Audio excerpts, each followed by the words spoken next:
نتاشا نے کمرے کا جائزہ لیا اور بیڈ پر بیٹھ گئی۔ تم واقعی بہت سادہ ہو زویا۔ تم سمجھتی ہو کہ ایان تم سے محبت کرتا ہے؟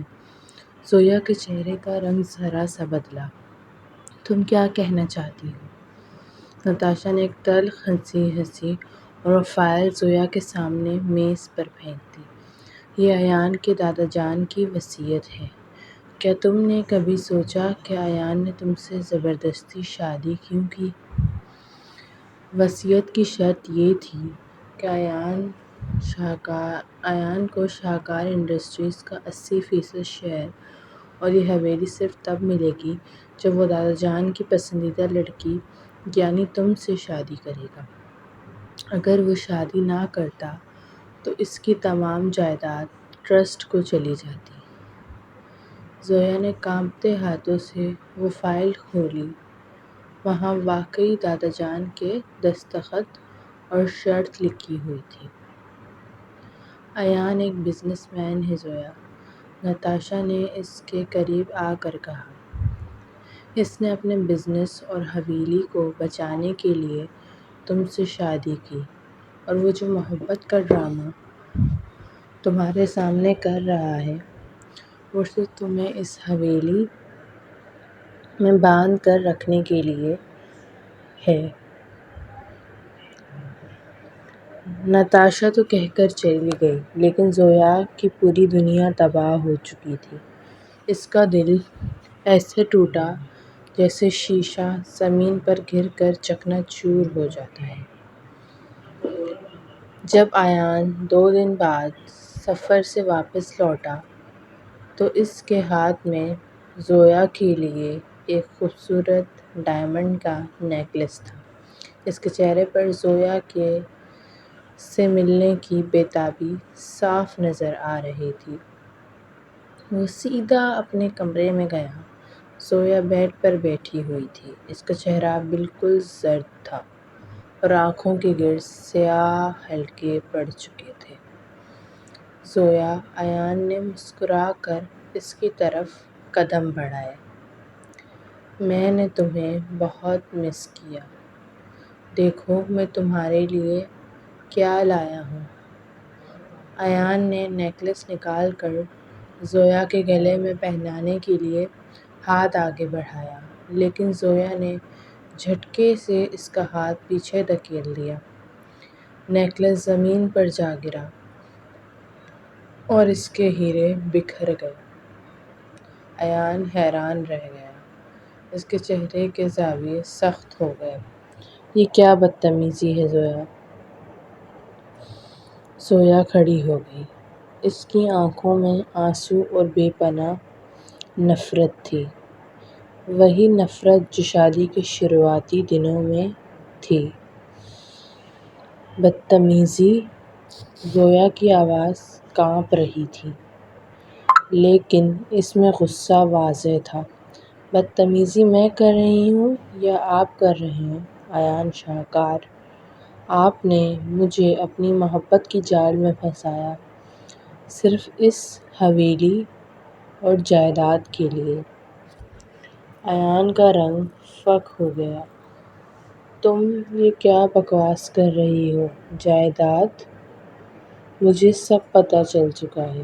زویا نے وہ وصیت کے کاغذات ایان کے چہرے پر پھینکے۔ دادا جان کی وصیت کے بارے میں آپ نے مجھ سے شادی صرف اس جائیداد کو پانے کے لیے کی تھی۔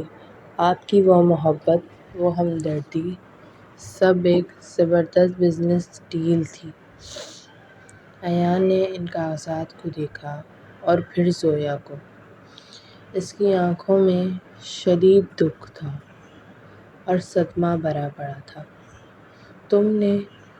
تم نے سوچ بھی کیسے لیا کہ میں تم سے جائیداد کے لیے محبت کا ڈرامہ کروں گا؟ ایان کی آواز میں درد کی گہرائی تھی۔ یہی سچ ہے ایان، آپ نے پہلے زبردستی کی اور جب دیکھا کہ میں رام نہیں ہو رہی تو آپ نے محبت کا ڈرامہ رچایا تاکہ میں کبھی اس گھر سے نہ جاؤں۔ زویا چیخی تھی۔ ایان کے اندر کا مغرور اور خوددار انسان جاگ اٹھا۔ اس نے اپنی آنکھیں سختی سے بند کی اور ایک لمبی سانس لی۔ اگر تم میری محبت کو ایک بزنس ڈیل سمجھتی ہو زویا، تو پھر ٹھیک ہے۔ ایان کی آواز برف سے زیادہ ٹھنڈی ہو چکی تھی۔ اگر تمہیں لگتا ہے کہ ایان شاہکار اتنا گرا ہوا انسان ہے تو مجھے صفائی دینے کی کوئی ضرورت نہیں ہے۔ ایان پلٹا اور کمرے کا دروازہ زور سے بند کر کے باہر نکل گیا۔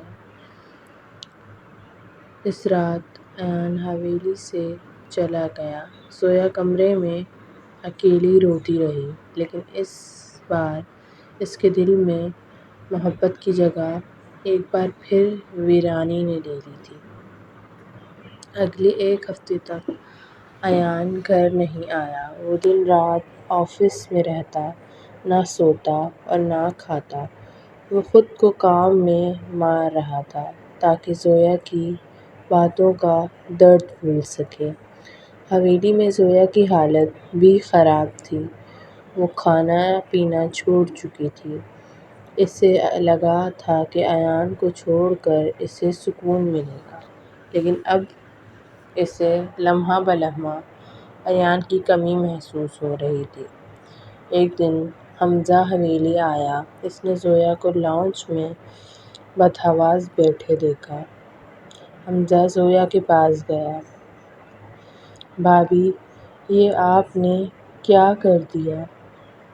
زویا نے صرف آنکھوں سے حمزہ کو دیکھا۔ میں نے کیا کیا حمزہ بھائی؟ دھوکا تو ایان نے دیا ہے۔ دھوکا ایان نے نہیں، آپ نے اس کی محبت کو دیا ہے، حمزہ نے شدید غصے اور افسوس سے کہا۔ زویا چونک گئی۔ کیا مطلب؟ جس وصیت کو دیکھ کر آپ ایان پر الزام لگا رہے ہیں، کیا آپ نے اس کا پورا سچ جانا ہے؟ حمزہ نے ایک اور فائل زویا کے سامنے رکھی۔ دادا جان کی وصیت کی شرط واقعی یہی تھی کہ حویلی اور جائیداد ایان کو تب ملے گی جب وہ آپ سے شادی کرے گا، لیکن کیا آپ کو پتہ ہے کہ ایان نے شادی سے پہلے ہی اپنے تمام شیئرز اور حویلی آپ کے نام ٹرانسفر کر دی تھی؟ زویا کے قدموں تلے سے زمین نکل گئی۔ کیا؟ جی ہاں، حمزہ نے کہا۔ ایان نے شادی سے ایک دن پہلے قانونی طور پر یہ شرط ختم کروا دی تھی اور کہا تھا کہ مجھے جائیداد نہیں، صرف اور صرف زویا چاہیے۔ اگر آپ اس سے شادی نہ بھی کرتی تب بھی یہ جائیداد آپ کی ہی رہتی۔ اس نے آپ سے شادی جائیداد کے لیے نہیں بلکہ اس لیے کی تھی کیونکہ وہ آپ سے بچپن سے جنون کی حد تک محبت کرتا تھا، اور وہ جو نتاشا نے آپ کو بتایا وہ اس کی سازش تھی تاکہ وہ آپ دونوں کے درمیان فاصلے آ جائیں۔ ایان نے پچھلے ایک ہفتے سے کچھ نہیں کھایا۔ وہ آفس کے فرش پر بے ہوش پڑا تھا۔ میں ابھی اسے ہاسپٹل چھوڑ کر آ رہا ہوں۔ زویا کا سانس رک گیا۔ وہ بنا ایک پل ضائع کیے ہسپتال کی طرف بھاگی۔ ہسپتال کے VIP روم کا دروازہ کھول کر جب وہ اندر داخل ہوئی تو ایان بیڈ پر لیٹا ہوا تھا۔ اس کے ہاتھ میں IV ڈرپ لگی ہوئی تھی اور اس کا چہرہ بے حد پیلا اور کمزور نظر آ رہا تھا۔ زویا آہستہ آہستہ اس کے بیڈ کے قریب گئی۔ وہ بیڈ کے پاس زمین پر بیٹھ گئی اور ایان کا ٹھنڈا ہاتھ اپنے دونوں ہاتھوں میں لے کر اپنے چہرے سے لگا لیا۔ ایان، زویا کی سسکیاں کمرے میں گونجنے لگیں۔ مجھے معاف کر دیں ایان، مجھے معاف کر دیں۔ ایان نے آہستہ سے اپنی آنکھیں کھولیں اور زویا کو اپنے پاس روتے ہوئے دیکھا۔ اس نے اپنا چہرہ دوسری طرف موڑ لیا۔ تم یہاں کیوں آئی ہو زویا؟ ایان کی آواز انتہائی کمزور اور سرد تھی۔ جاؤ یہاں سے، میں تمہیں تمہاری جائیداد اور اس حویلی سے آزاد کرتا ہوں۔ تمہیں مجھ جیسے مکار انسان کے ساتھ رہنے کی ضرورت نہیں ہے۔ ایسا مت کہیں ایان۔ زویا نے روتے ہوئے ایان کے سینے پر اپنا سر رکھ دیا۔ مجھے حمزہ بھائی نے سب بتا دیا ہے۔ مجھے نتاشا کے سچ کا پتہ چل گیا ہے۔ میں کتنی بے وقوف تھی کہ میں نے آپ کی اتنی پاکیزہ محبت پر شک کیا۔ میں نے آپ کا دل دکھایا ایان۔ آپ مجھے سزا دیں، مجھے ماریں، لیکن مجھ سے منہ مت موڑیں۔ ایان نے زویا کے سر کو اپنے سینے پر محسوس کیا۔ اس کے رونے کی شدت سے ایان کا دل پگھلنے لگا۔ اس نے اپنے کمزور ہاتھ کو اٹھا کر زویا کے بکھرے ہوئے بالوں میں ڈال دیا۔ تم نے میرے دل پر بہت گہرا زخم دیا تھا زویا، ایان نے دھیمی آواز میں کہا۔ میں صحیح کہتا تھا کہ تم مجھ سے نفرت کرو، لیکن میں یہ برداشت نہیں کر سکتا تھا کہ تم میری محبت کو ایک سودا سمجھو۔ زویا نے سر اٹھایا اور ایان کی آنکھوں میں دیکھا۔ اس نے ایان کے رخسار پر اپنے کانپتے ہوئے لب رکھ دیے اور اس نے ایان کے گالوں کو اپنے آنسوؤں سے بھگو ڈالا۔ میں جانتی ہوں میں نے غلطی کی ایان، لیکن اب میں آپ کے بغیر ایک پل نہیں جی سکتی۔ یہ زویا اب صرف ایان شاہکار کی ہے اور ہمیشہ رہے گی۔ ایان نے زویا کی آنکھوں میں سچی ندامت اور بے پناہ محبت دیکھی۔ اس نے آگے بڑھ کر زویا کو اپنی باہوں میں کس لیا۔ کچھ دن بعد ایان ہاسپٹل سے بالکل ٹھیک ہو کر حویلی واپس آ گیا۔ نتاشا کی سازش کا پردہ فاش ہو چکا تھا اور اسے حویلی سے ہمیشہ کے لیے نکال دیا گیا تھا۔ حویلی میں اب خوف اور خاموشی کا نام و نشان نہیں تھا۔ ہر طرف صرف محبت اور خوشیوں کا راج تھا۔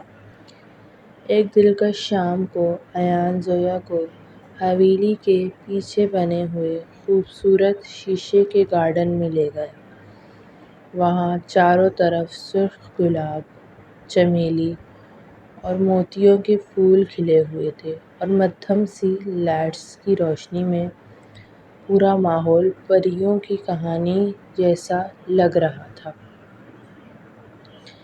میز پر کینڈل لائٹ ڈنر کا اہتمام کیا گیا تھا۔ زویا نے لائٹ پنک رنگ کا خوبصورت میکسی ڈریس پہنا ہوا تھا اور وہ بے حد حسین لگ رہی تھی۔ ایان اس کے پاس آیا اور اس کا ہاتھ پکڑ کر اسے اپنے سامنے کھڑا کیا۔ آج میں تم سے کچھ مانگنا چاہتا ہوں زویا، ایان نے اس کی آنکھوں میں دیکھتے ہوئے کہا۔ کیا ایان؟ زویا نے مسکرا کر پوچھا۔ ایان اپنے ایک گھٹنے پر بیٹھ گیا۔ اس نے اپنے پاکٹ سے ایک خوبصورت ڈائمنڈ رنگ نکالی۔ پہلے ہماری شادی ایک زبردستی تھی، ایک فیصلہ تھا جو تم پر تھوپا گیا تھا، لیکن آج میں ایان شاہکار اپنی پوری روح اور دل کے ساتھ تم سے پوچھتا ہوں، کیا تم میری زندگی کی شریک حیات بننا پسند کرو گی؟ کیا تم مجھے اپنی آخری سانس تک محبت کرنے کا حق دو گی؟ زویا کی آنکھوں میں خوشی کے آنسو چمک اٹھے۔ اس کا دل جذباتی ہو گیا۔ ہاں ایان، ایک بار نہیں، 1000 بار ہاں، زویا نے شدت سے کہا۔ ایان نے مسکرا کر وہ رنگ زویا کی انگلی میں پہنا دی اور کھڑے ہو کر اسے اپنی باہوں میں اٹھا لیا۔ گارڈن میں ہلکی سی ہوا چلنے لگی اور پھولوں کی پتیاں ان دونوں پر گرنے لگیں۔ ایان نے زویا کے چہرے کو اپنے دونوں ہاتھوں میں لیا اور اس کے لبوں پر اپنی محبت کی مہر ثبت کر دی۔ یہ لمس زبردستی کا نہیں بلکہ دو روحوں کے ایک ہونے کا لمس تھا، جہاں کوئی غرور، کوئی شک اور کوئی فاصلہ نہیں بچا تھا۔ مجھ سے وعدہ کرو زویا، تم مجھے کبھی چھوڑ کر نہیں جاؤ گی۔ ایان نے اس کے پیشانی سے اپنی پیشانی ٹکراتے ہوئے کہا۔ وعدہ ایان، جب تک میری سانسیں چلیں گی میں صرف آپ کی بن کر رہوں گی، زویا نے اس کے سینے سے لگتے ہوئے جواب دیا۔ آسمان پر چاند اپنی پوری آب و تاب کے ساتھ چمک رہا تھا اور ان کا وہ زبردستی کا رشتہ بے کیسا لاجواب اور بے پناہ محبت میں بدل چکا تھا جس کی کوئی انتہا نہیں تھی۔